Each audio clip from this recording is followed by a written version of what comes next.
And we are back here on Couch Coach Live. We got our special guest in the building here as we preview the A-10 Men's Basketball Championship and also some VCU talk. Our guy, Ben Rekosh. What's going on, Ben? Man, I'm doing great. I'm happy to be here. Thank you for having me today. Ready for championship week. This has already been an incredible March Madness so far, and it's just getting started. Some of the conference tournaments have produced amazing results, and I'm really excited to get up to Pittsburgh, flying out tomorrow, Wednesday morning, just to experience everything the A-10 has to offer. So really appreciate you having me on.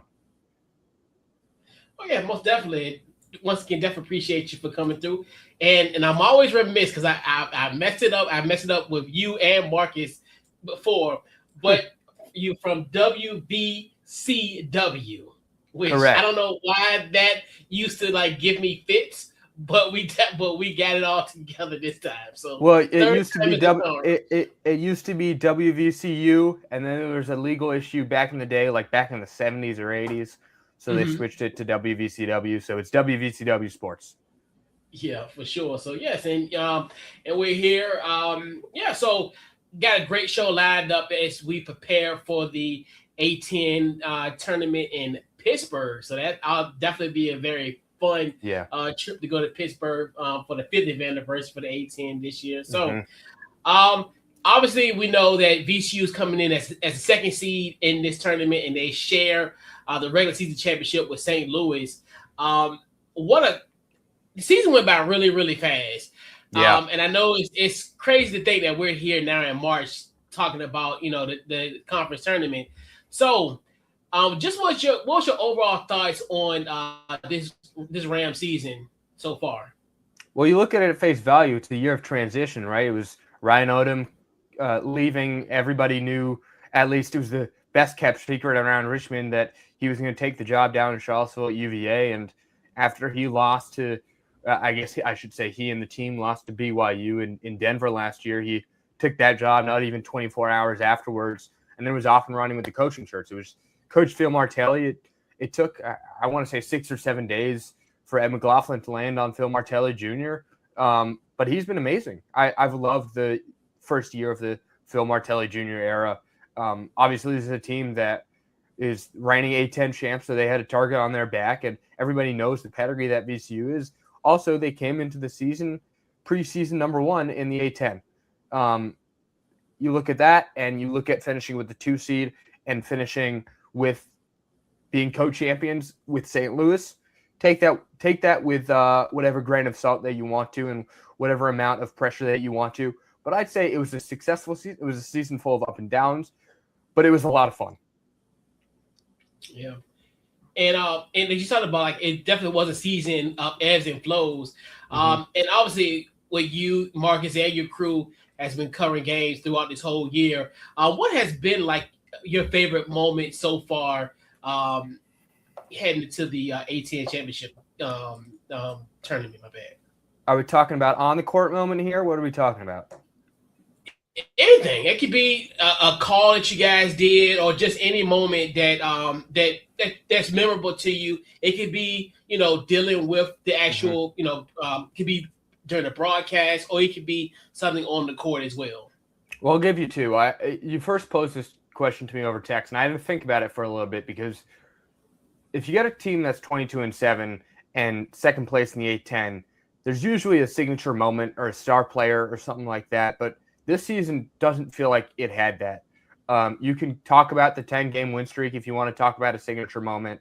You can talk about the kerfuffle at the end of the St. Louis game that went mega viral. If you want to talk about when this team reached its peak, there was the first half against the Dayton Flyers in the Siegel Center in February. That felt like that was the best ball that the Rams have played.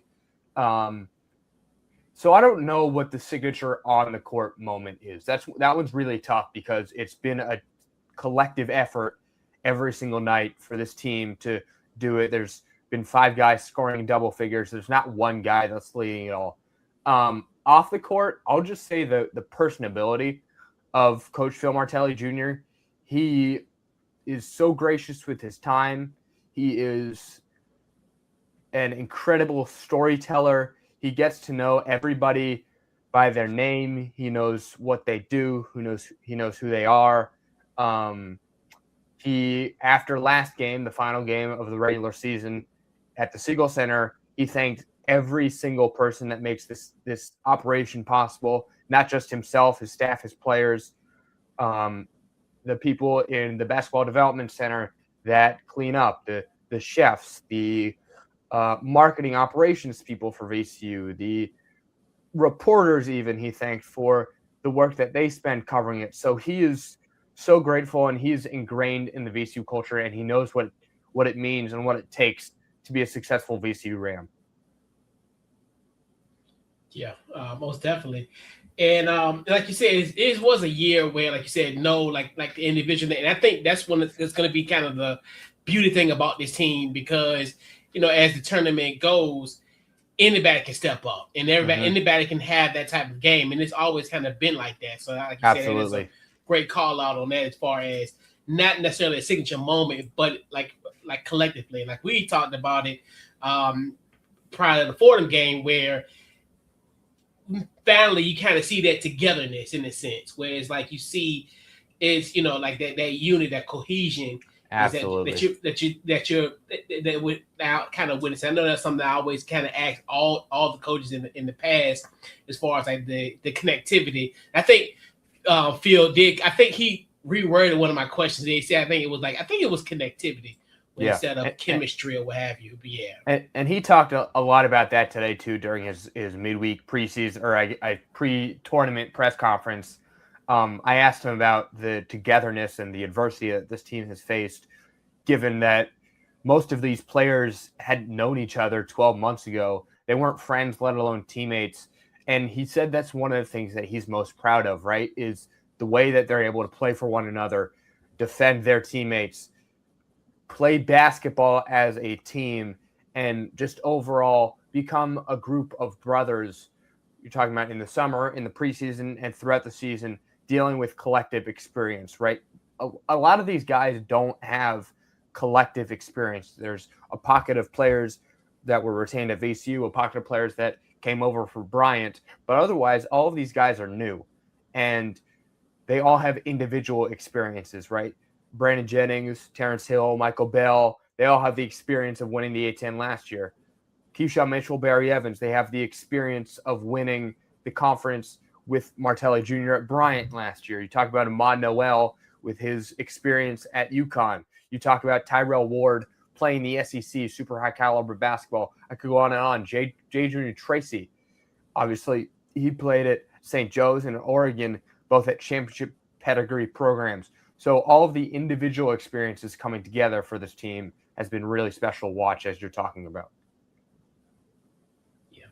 And always funny because we always kind of talk about, like, as far as like the Rams being on a bubble, and I always been, because we've always, I wouldn't say necessarily like scoreboard watch, like when we was watching Virginia Tech UVA game, and it was like, all right, we needed Tech to win that game to kind of help VCU, but outside of that, what are your thoughts on essentially the Rams being on a bubble, where you have certain experts saying they're the last 4 in, the last 4 out, some out, even out of that equation. Just this whole simple fact of this being on a bubble. What's your overall thoughts on just that, and just how you've been able to kind of comprehend all this and kind of like, all right, let's kind of stay focused with it. I mean, it's nerve-wracking, right? It's a position that this team knows they're capable of being in. They're capable of being there every single year, and they are in that position every single year. And there's a lot of pressure that comes with that. But another thing that I talked to Phil Martelli Jr. about this morning was if they're listening to that outside noise, if the team is paying attention to what pundits or personalities on TV have to say. He basically told me, what outside noise? We are focused solely on our game. We are focused solely on getting win number one in the A-10 tournament. They do not care about what awards they get, if they are on the bubble in a good way or in a bad way, anything like that. They only care about the A-10 tournament Friday at 5 p.m. Myself, you want to go to March, right? You want to become the first VCU men's basketball team in 10 years to make back-to-back tournaments. And you want to become, more importantly, the first team in 10 years to win a game in the NCAA tournament. So an A-10 tournament win is amazing. It is the pinnacle. It is what this team strives for. It is what they expect of themselves. Coach told me this morning that this is a championship pedigree program. So being named co-champs of the A-10 this year, it's not surprising, but it's expected, right? And I think the same applies for an A-10 championship. You want to go the extra mile, and you want to meet that standard of being in the NCAA tournament. So where VCU stands right now, the bubble has worked in their favor, right? You talk about the weekend, 9 of the 15 bubble teams lost. VCU notwithstanding, there was some results today, yesterday as well, all across the country tomorrow. But for the Rams, it's as simple as what Coach Phil told me. Win your game, take care of your work, and the rest will sort itself out. Yeah, absolutely. So now let's shift the focus now to Pittsburgh for the A-10 championship tournament. So, and obviously we look at VCU on that bottom tier of the bracket. What are some teams that could be in VCU's way? I looked at some matchups, especially an intriguing Friday matchup, potentially if everything kind of goes to the fray. So what are some sleeper teams to watch in this tournament? What you got, Ben? We talk about how the bracket shaped up. I think VCU got a very favorable draw, right? You have St. Louis, you have George Mason, and you have Dayton all on the other side of the bracket. So you're not facing any of those 3 teams until Sunday if you get there. And that is very, very lucky, in my opinion. George Mason, Tony Skinn did the Rams a huge favor by beating St. Louis because they were the better team when the 2 teams played in Chaffetz Arena. They were the better team when the 2 teams played in the Siegel Center. That would be a very tall task at beating the Rams, or for the Rams at beating the Billikens. And just to touch on the bubble again, I think if the Rams make it to Sunday, they'll be safely in around the 70 to 80% chance of getting in the tournament, depending on other teams and conferences bid stealing and stuff. As for a sleeper team, this is really, really tough because I feel like it's been a 2-team race in the A-10 all year with VCU and St. Louis, and everybody else has been a step behind. Dayton obviously had their time. George Mason had a run there. If I had to pick, I'll throw something out like a Davidson, right? A really, really talented team, coaching pedigree as well. I'll also throw out a Duquesne. Both these teams are on VCU's side of the bracket. Duquesne has the home court advantage, not technically, but they're playing in their home city in Pittsburgh. And that's always an interesting note to watch. You talk about it with VCU and George Mason last year in Washington, D.C. So that always matters. I'm trying to think through the bracket right here. Did you have any shouts for this question while I'm thinking about it? Yeah, well, yeah, because I think because that was the thing I was alluding to potentially that Friday if Duquesne beats Rhode Island on Thursday, then that could, like you said, potentially have that home de facto where you got that Friday 5 o'clock. That'll be a really interesting game to put that there. But like you said, Davidson as well, and like St. Joe's as well. So it's like you said, It's an interesting Yeah. side of the bracket, to say the least. Like you said, but I will say that I'd be surprised if anyone outside of the top 5 doesn't win it. That's your VCU, your George Mason, Dayton, St. Louis, and then you throw St. Joe's in there as well. And St. Joe's, they're not technically a sleeper because they're the 3 seed. But if you told me before the season that a Steve Donahue led St. Joseph's Hawks team was in the position they are, that would be considered a sleeper. So I think that they do have the talent, and like VCU, they have the favorable bracket draw to potentially steal a bid in the A-10. Yeah, absolutely. So, gotta ask the elephant in the room for you, Ben. Sunday at 1 o'clock, will we have VCU versus St. Louis Part 3? What are your thoughts on that potentially?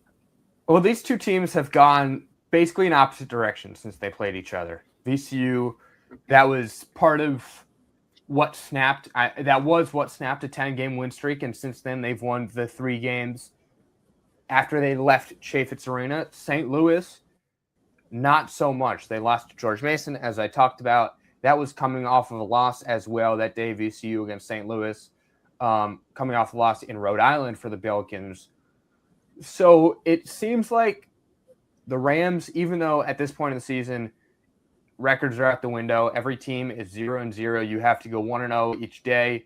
Seems like the Rams have the momentum, and that's huge in this sport of basketball.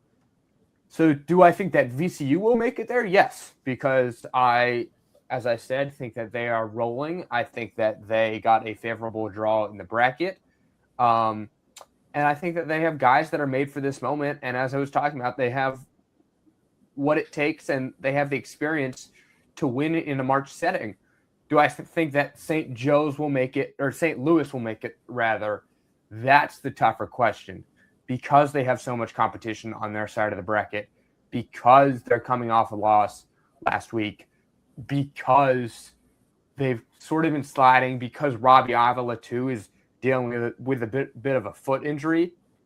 Do I think they'll make it? Yes, by default. Do I think that if I had to pick the Rams or the Billikens, who's more sure to make it, I pick the Rams. And I always joke, too, that if these two teams matched up on Sunday, everybody on the floor would need to wear a helmet, given what happened to end that last game in Chaffetz Arena.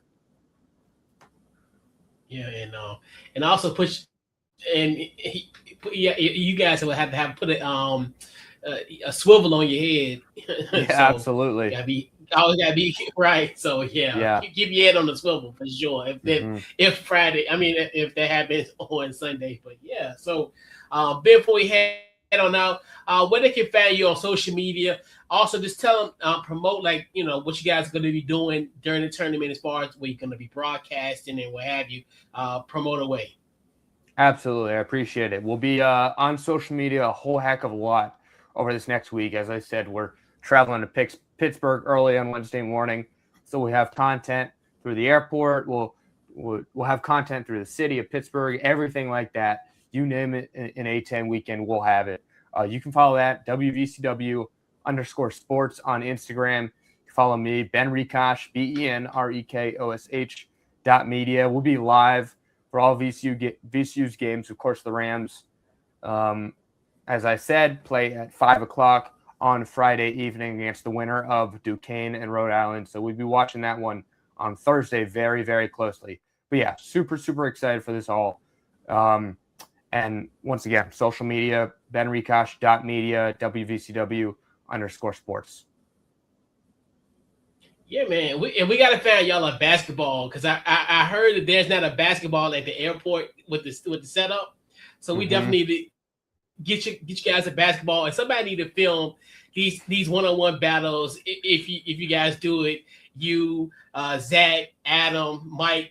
So if y'all can get a basketball, please record this, because we need that stuff. We need that type of content. If anyone is watching right now and wants to meet me at Pittsburgh International Airport at about 10:15 on Wednesday morning with a basketball, I don't know what I'll do. I'll buy you lunch. How about that? Right. Hey, that's an interesting trade off for sure. Yeah. Yeah. But yeah. Yeah, Ben, definitely appreciate you for coming through. Safe travels as you guys head a little up north and then a little Hmm. bit to the west. So definitely safe travels.